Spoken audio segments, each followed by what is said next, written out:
वापस करो। चौथ माता बोली, तू तो बड़ी भूखी है, 7 भाइयों की प्यारी बहन है, तुझे सुहाग से क्या काम। तब वो बोली, नहीं माता, मैं आपके पैर तब तक नहीं छोड़ूंगी जब तक आप मेरा सुहाग वापस नहीं करती। चौथ माता बोली, अच्छा ठीक है, ऐसा कर, चूड़ी दे, बिंदी दे। और एक एक करके उन्होंने उससे 16 श्रृंगार का पूरा सामान मांगा। उसने माता को वो सारा एक एक करके दे दिया। माता ने कहा, लगता है तुझे कोई सिखा के गया है। उसने कहा, नहीं माता, ऐसा कुछ नहीं है।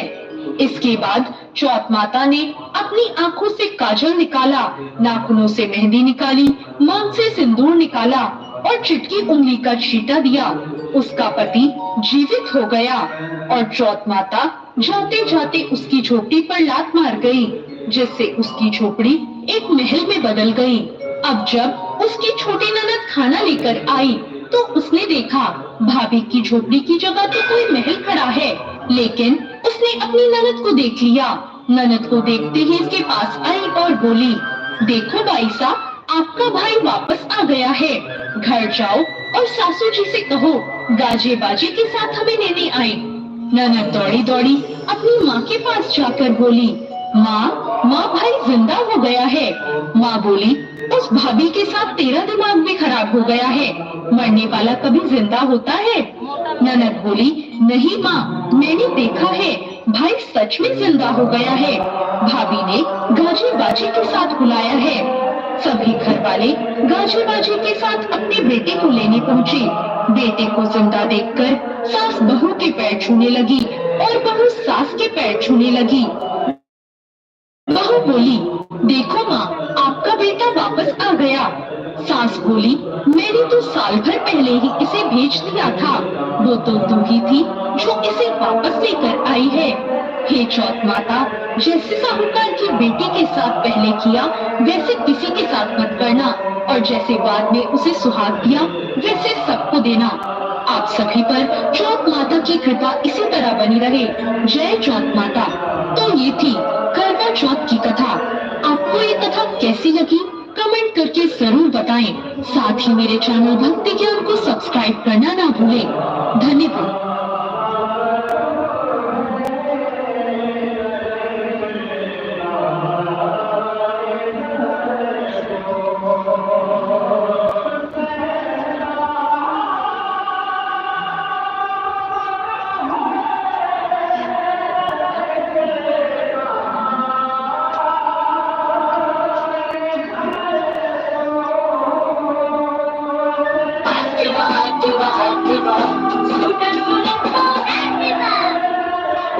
Papa to Supermama in 10 minutes. Get sanitary pads in 10 minutes on Swiggy Instant.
Comment होता नहीं किसी